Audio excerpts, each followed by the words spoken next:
A political storm is brewing inside President William Ruto's cabinet.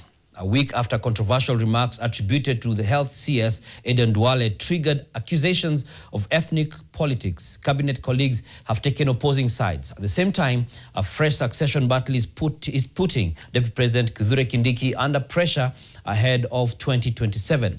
Laban Shaban reports on a day when Duale remained defiant, insisting his remarks had been taken out of context. This is the statement attributed to Health Cabinet Secretary Duale that has sparked political debate within government.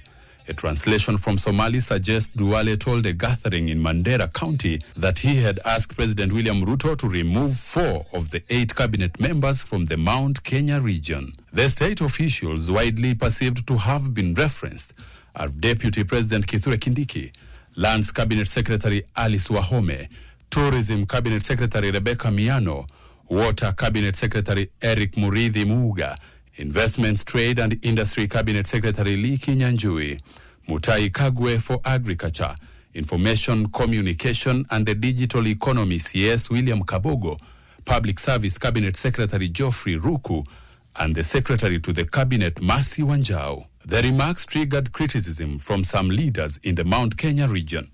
Cabinet Secretary Alice Wahome accused Duale of making divisive remarks and called on him to apologize. But Public Service Cabinet Secretary Geoffrey Ruku defended Duale, arguing that leaders should not be targeted over their comments.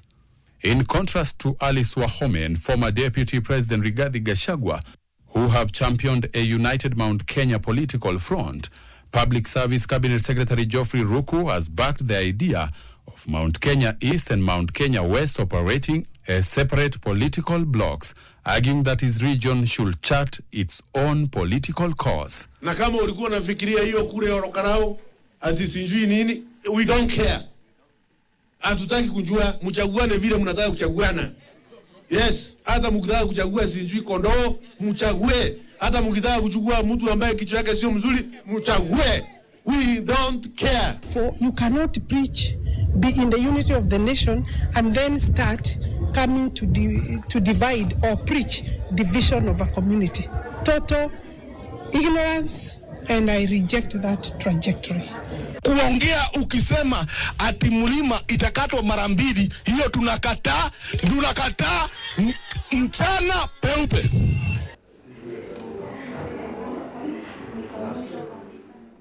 Kirinyaga Governor Anne Waiguru has also criticized Duale's remarks, saying statements based on ethnic identity risk dividing Kenyans. In her statement, Waiguru wants Duale to apologize.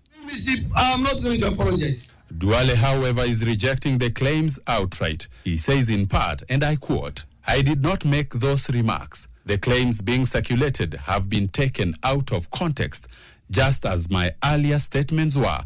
The purported translations are false, misleading, and deliberately crafted to advance a political narrative associated with Mr. Rigathi Gachagua." End of quote. The incoming Deputy President, Wycliffe Ambetsa Oparanya. But as controversy unfolds, another political battle is taking shape. Na waseme UDA walete rais, na ODM walete Deputy President. Sisi tutapeleka kwa soko Wycliffe Ambetsa Oparanya. Sasa nimerudi kufanya siasa mpaka tarehe 10 Agosti mwaka ujao. Mpaka tuingie ndani.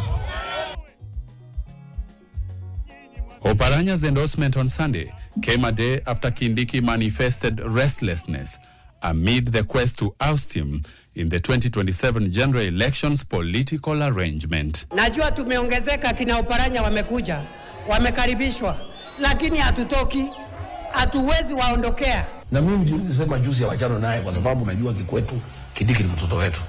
Wanamkosea heshima. Sasa mimi nauliza, hiyo yako kwa kiti sahihi. Huyu Juliet Mohamed anatangaza ya kwamba hatakuwa running mate. Na Kindiki yako kwa kiti. Wiko ndugu wengine wetu walikuwa wanasema tuondoke, mimi nikakataa. Nikasema hatuwezi, because you don't build a house, complete it, furnish it, and then you abandon it. Alafu unaenda kuishi msituni. As the fight for the top seats among communities persists, the political landscape is shaping, with analysts trying to figure out how the next horizon will look like ahead of 2027. Laban Shaban, NTV.